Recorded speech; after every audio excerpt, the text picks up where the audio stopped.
Bienvenue de nouveau dans notre petit atelier de tournage sur bois. Aujourd'hui, j'ai un beau projet cadeau pour les tourneurs peu expérimentés.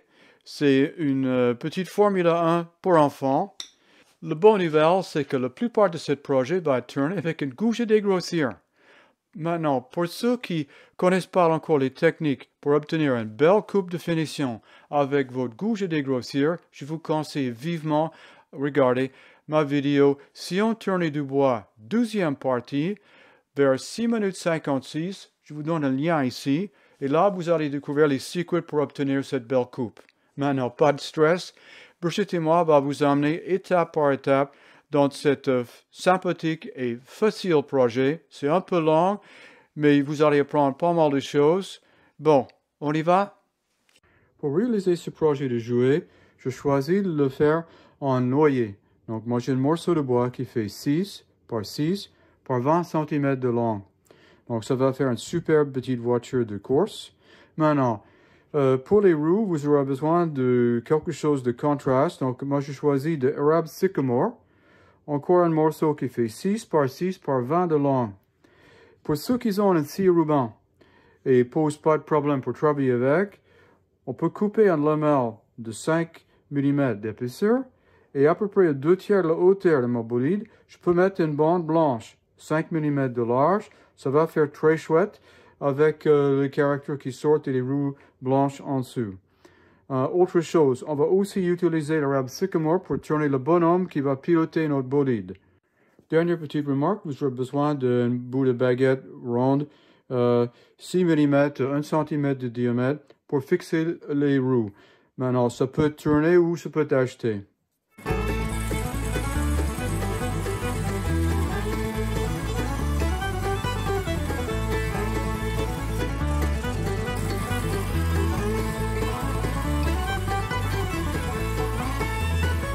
Ça va faire un très chouette bande de couleur.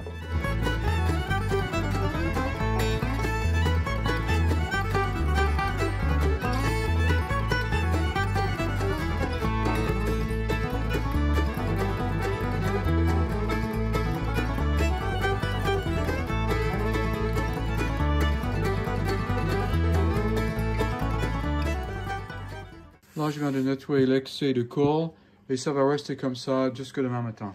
Je pense que vous pouvez bien remarquer que notre collage est bien réussi. Le morceau, c'est assez chouette. Maintenant, pour la prochaine étape, pour votre petit projet, il faut quand même mettre le projet à plat. Donc, vous prenez un morceau de papier, vous posez le morceau de bois dessus, et si vous avez fait comme moi avec un collage, il va être un peu plus large, prendre le côté le plus petit, posez sur le papier et marquez les 4 coins. Là, vous savez exactement où vous allez. Là, j'ai marqué donc les 4 coins. J'ai marqué l'axe central du tour. Et j'ai marqué 2 cm ici où on va attacher le mandrin. Donc ça, c'est la zone dans laquelle vous pouvez imaginer votre jouet. Maintenant, une chose importante à comprendre, c'est un tournage cylindrique. Donc, tout ce que je dessine au-dessus ici va être identique en dessous. Donc, c'est pour ça que j'ai mis l'axe. Je dessiné tranquillement en haut ici et je copie de l'autre côté. Bon, maintenant là, on voit notre petit bonhomme en érable. On voit les roues. Donc, ça vous donne aussi une idée de tout le projet. Maintenant, il y a une chose très importante. Il faut garder cette forme extrêmement simple. C'est un jouet d'enfant de bas âge. Donc, c'est pas la peine de le compliquer. Maintenant, pour le choix des roues, vous avez évidemment plein d'options. Mais là, j'ai dessiné, par exemple, 5,5 cm de diamètre. Et j'ai dessiné une roue ici à la même taille, 5,5. Et j'ai dessiné une plus petite roue. Je pense que la plus petite roue est plus chouette. Là, vous pouvez concevoir votre projet sur ce papier comme ça. Aucun problème. La chose importante, et là, je vais vous montrer, c'est qu'avec la petite roue et avec la grande roue, dans les deux cas, la partie basse de ma voiture ne touche pas le sol. Donc, cette voiture va bien rouler. Maintenant, une petite question. On va percer ces trous pendant que le morceau de bois est rectangulaire. Brigitte, pourquoi on fait ça? Eh bien, en fait, la réponse est très simple. Percer des trous dans une pièce rectangulaire est beaucoup plus facile que dans une pièce cylindrique. Et cela permet d'être sûr que l'axe des roues est bien parallèle. Alors, je marque les positions des trous en prenant le dessin. Donc, les trous pour les roues, ici, sont 8 mm plus bas que l'axe central. Et le roue derrière, là, il fait à peu près 4 cm en avant. Et le roue devant fait à peu près 9,5. Voilà. Donc ça, c'est mes deux trous. Et en haut, j'ai le trou pour le pilote. Il est centré. Et je crois qu'il fait 8 cm depuis le derrière de notre tournage. Voilà. Bon, la première chose à faire avant que vous percez des trous dans votre joli projet, c'est de prendre un morceau de bois de déchets et percer un trou d'essai. Donc là, le diamètre de mon axe est 6 mm. J'ai fait un trou de 7 et on voit que ça tourne très bien. Donc, pas trop de jeu, mais c'est bien lisse. N'oubliez pas que c'est du bois. Le bois peut prendre un peu d'humidité, ça peut serrer un peu. Donc, surtout prendre de marge, pas trop. Mais je pense qu'un millimètre ou 1,5 mm, c'est correct.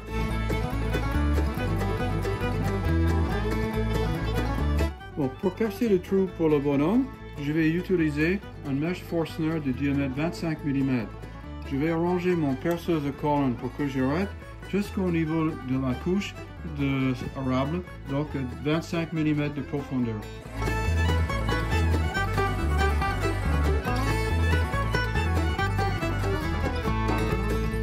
Voilà, notre pièce est positionnée entre pointes. Elle est prête à être cylindrée et à ce que nous lui incorporions un tenon.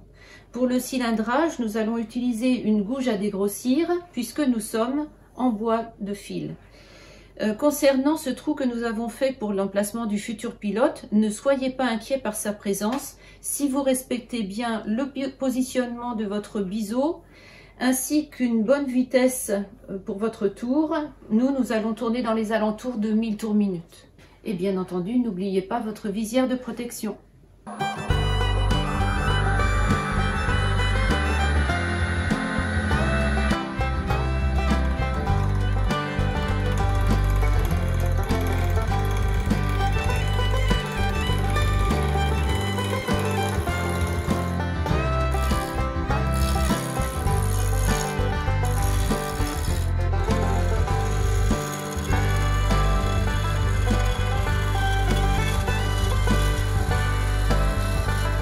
Voilà, le cilindrage est terminé.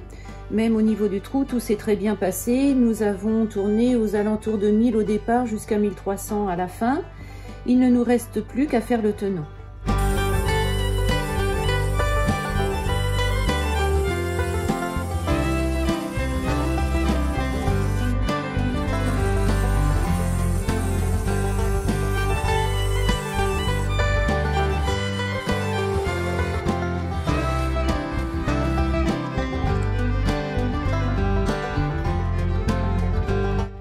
Assurez que votre tenon est bien positionné dans votre mandrin. Vous remarquerez qu'il est impossible de glisser une feuille de papier entre le bois et les 4 morts du mandrin. Ici, on peut voir que la pièce est bien tenue par le mandrin. Mais vu la longueur de la pièce, Brigitte va avancer le poupée mobile. Voilà, elle va serrer mais pas trop fort. C'est bien. Pour réduire les vibrations lorsque le tournage est le devant de la petite voiture. Et quand elle arrive pour terminer le nez, elle va simplement retirer les poupées mobiles. Ici, avec le dessin devant la pièce, vous pouvez bien remarquer que Brigitte a marqué les 2 cm qu'on perd au niveau du mandrin. Et tout le reste, c'est la place qu'on a pour tourner notre petite voiture.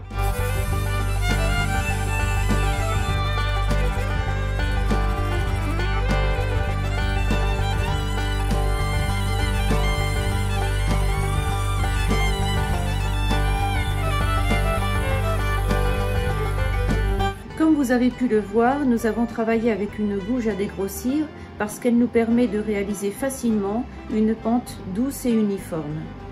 Néanmoins, faites attention lorsque vous passez à proximité du trou car la gouge a tendance à creuser davantage. Ici, vous pouvez remarquer que Brigitte utilise une coupe de finition avec sa gouge de dégrossir car le tranchant est présenté à 45 degrés par rapport à l'axe du tour.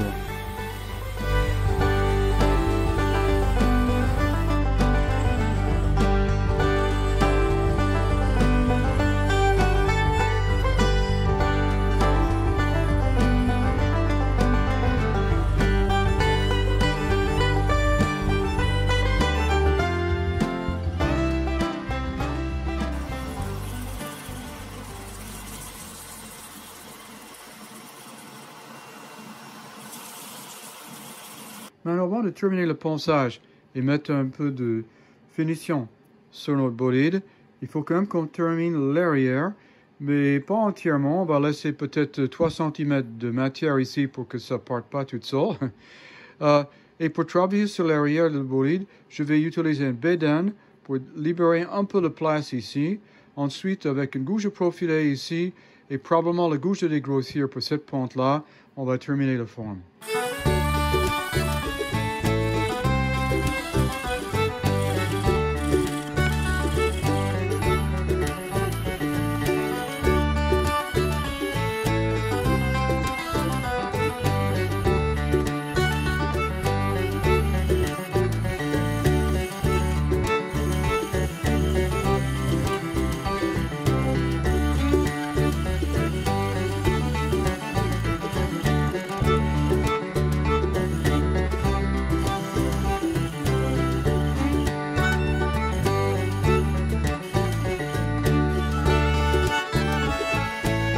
Et là, on est parti pour la fin du ponçage.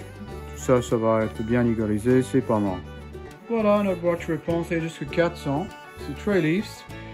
Petite information, après chaque ponçage avec le tour en route, j'arrête le tour et je ponce dans le sens du fil de bois avec le même grain de papier pour enlever tous les micro-rayures qui peuvent être laissés par le ponçage avec le tour. Maintenant, on va mettre une couche de bouche-port et on sera prêt à mettre les couches de finition.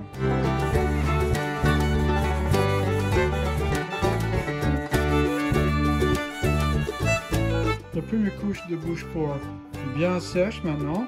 Je passe avec un petit coup de laine d'acier double zéro sur tout le surface. Et on va mettre une deuxième couche. Là, ça boit beaucoup moins.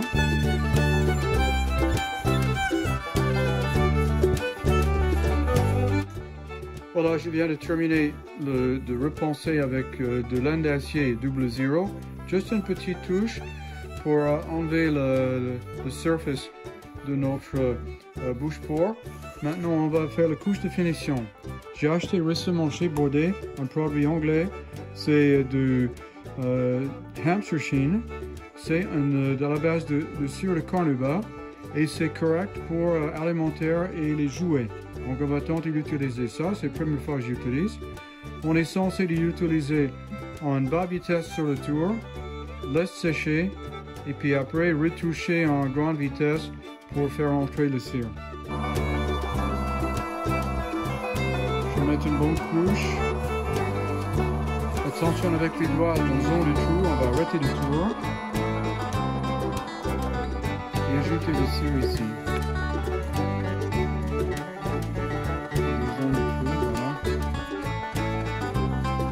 Ça c'est bon, on va laisser sécher un peu. Et bien, c'est sec, on va regarder que ça donne.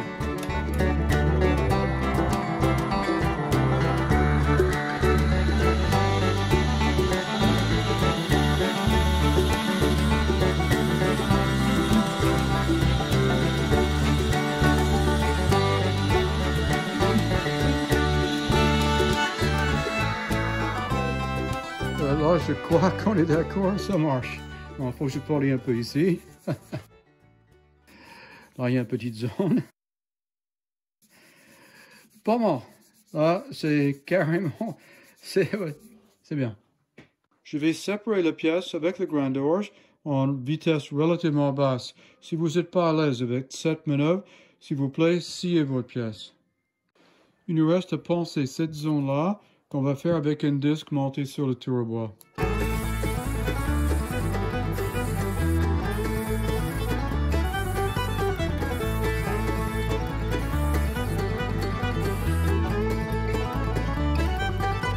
Prochaine étape, c'est de tourner un petit bout d'érable pour notre bonhomme, le pilote de notre bolide.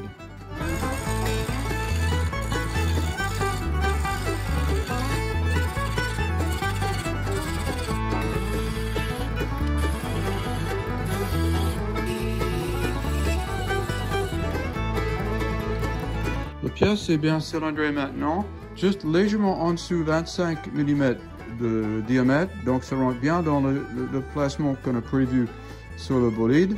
Maintenant, là, c'est la position où ça va déconnecter la tête et les épaules. Donc, je vais mettre un coup de grandorge ici pour donner de place pour mes gouges pour entrer dedans. Là, j'ai marqué quelques lignes. Comme d'habitude, vous pouvez voir pour les tournages sur la sphère pour vous donner une idée à peu près où on va tourner le boule là pour sa tête.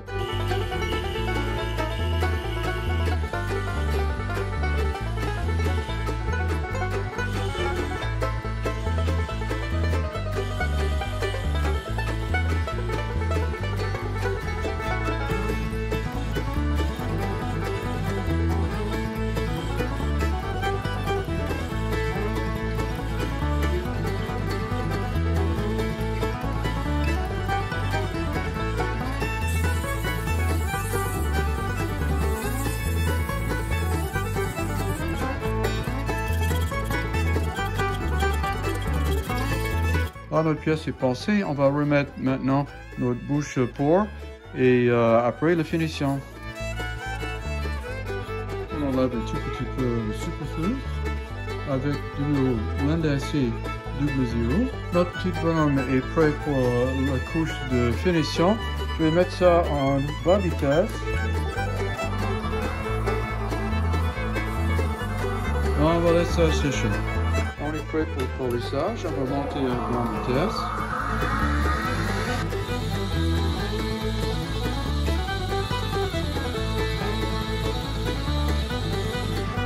Et franchement, c'est pas mal.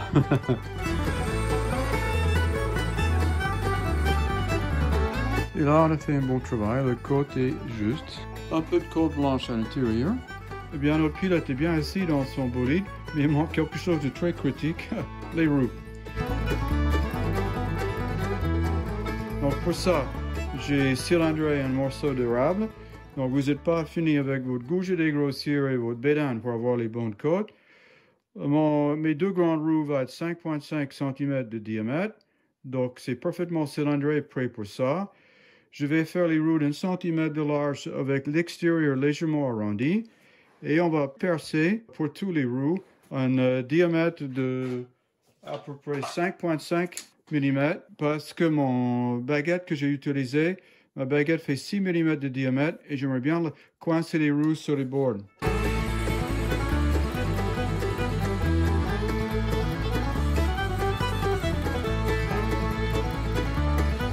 Là, pour éviter le moins de problèmes, je suis en train de percer juste 1 cm à peu près pour chaque roue à la fois. Hein.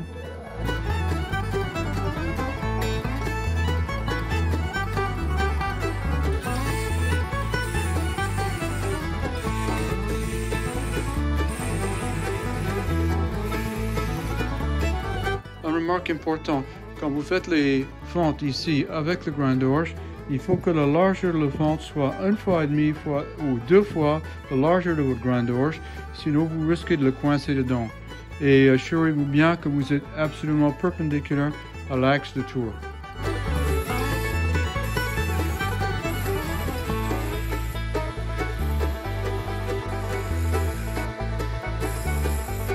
Et là, c'est parti pour un peu de bouche pour les roues. La couche de finition est sèche.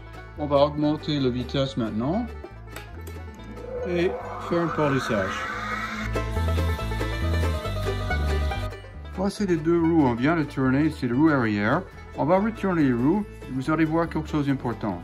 Là, c'est la première roue et ça, c'est la deuxième. Regardez bien toutes les fibres arrachées sur la première roue et la deuxième est relativement propre. Et la faute? La faute pour ça, c'est que le grain d'orge n'était pas affûté. Donc, quand vous commencez à remarquer une surface arrachée comme ça, vous allez réaffûter le grain d'orge. Et c'est aussi vite que celui-ci avec une carte diamantée. Vous allez simplement poser la carte sur la surface l'arrière et quelques mouvements, une dizaine au max, et vous allez réaffûter la gouge.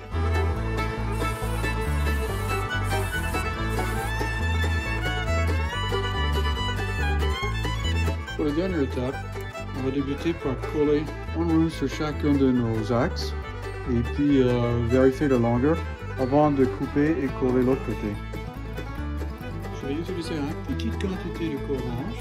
Ça va suffisant parce qu'on va taper avec un marteau pour poser la place. Ça va être quand même assez largement suffisant. Ok.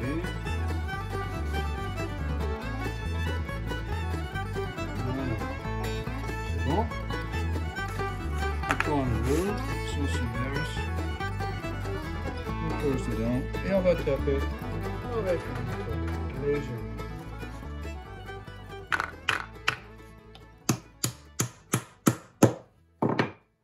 Et voilà, premier roue est posé. Return the roue, sens inverse.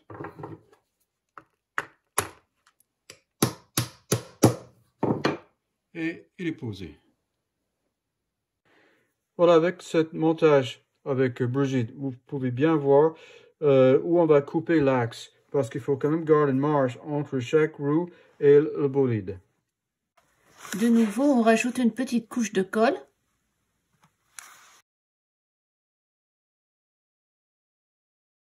Ok, c'est bon. Maintenant, on pose le roue. On retourne la voiture. Et un petit coup de marteau.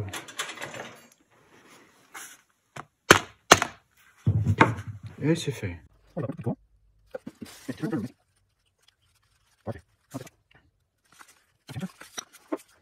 Et ça roule. Et voilà, notre petit projet est maintenant terminé. Nous espérons qu'il vous a plu et surtout qu'il vous a fait progresser. Je pense que c'était pas mal, non? Ah bon, c'est bien amusé. Bon, avec tout ça, on vous dit au revoir, à bientôt et bon bon tournage. Qu'est-ce que t'en penses, mon gars? Ça t'a plu ce projet? Oui.